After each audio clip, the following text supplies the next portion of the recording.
David and Guillaume got back in touch about making Detroit, I wasn't terribly surprised they decided to make it because the fan response was so intense. So it makes sense that they would choose to do that after the enthusiasm. It was a challenge, and it was just an interesting thing to get my head around how to approach this character now as a different, much older person, and whether or not she had changed. And I'm very happy to say that with Detroit, I've had the opportunity to see Kara grow so much more than I ever expected. You do the housework, the washing, you cook the meals, and you take care of... God damn it, where the fuck's the rat gone now? Alice!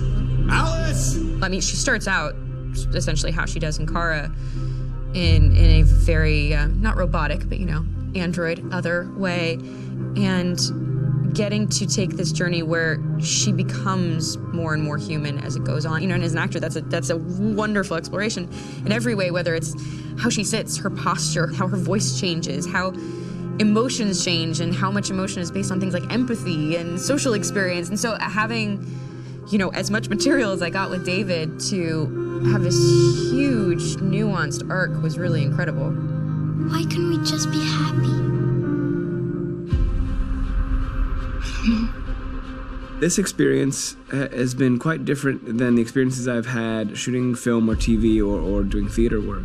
I have 83 dots on my face and a really flattering black wetsuit type thing, and you're jumping around with props, and it's kind of like being a 10-year-old imaginative kid, which is fun. There's 80 cameras around us. It's already lit. So we just shoot and shoot and shoot and shoot and shoot. There's no change of sets, there's no hair and makeup, there's no wardrobe, so we move really fast, and we'll go through about 35 pages in a day. Working in TV or film, we'll probably do 6 pages a day. It's kind of acting boot camp. It's like working out constantly. I mean, you're doing this thing, and then you got to do something that's completely other back to back to back. And so that kind of process of working is very challenging, but it's also very exciting because you just have to keep coming up with new ideas, and your head goes all over the place because you're trying to keep track of basically 4 different storylines for each different response. You shot that girl, for fuck's sake. It was a machine that looked like a girl. Yeah, I know what I should have done. I just told you I couldn't. All right, I'm sorry.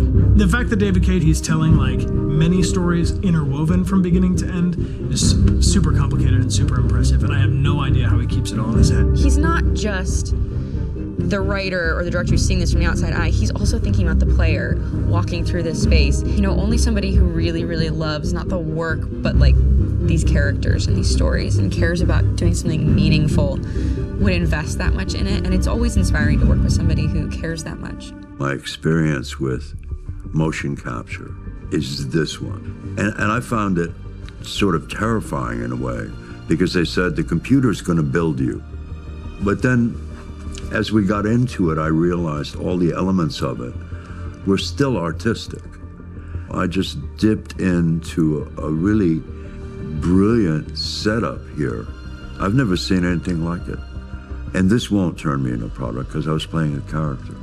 So it's wonderful. In the game, Detroit comes back because of a revolutionary industrial rebirth. And there's no reason why that can't happen in Detroit because they have such tremendous infrastructure for millions and millions of people who can very easily support, you know, a new industry. The city is really strong and resilient, but the city has also been through so much. You see the damage, but it takes that time of kind of rebuilding and reinvesting into the city that I think is happening slowly but surely. The potential of Detroit as a city is something that this game does a lot of justice to, because it would be easy to look at Detroit as some place that used to be, and that's not the case. This game provokes a lot of conversation and reflection on our potential near future engagement with machines. That's what we are to them. Just merchandise on display in a shop window. I think that a group that feels marginalized, feels like they deserve and have earned access to themselves and the environment around them, and are trying to figure out a way to articulate how to get freedom. What was I designed to be?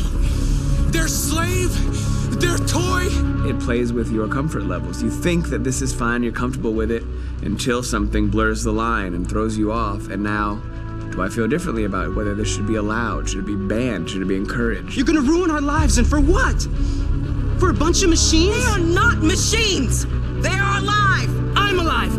You're alive! They're nothing! There are lots of comparable comparisons to any type of persecution of religion, race, etc., dating way back. It can't just be a video game where you shoot them up or where people make these choices to do whatever. I think that's the whole point. You have the choice, and you can either choose to go in one direction with your character or another. And I think that's going to be very telling about the gamer. Very telling. I think there's going to be a really strong reaction to this game, which has such a strong perspective. I'm that much more proud of it now to get to be a part of it because it's important.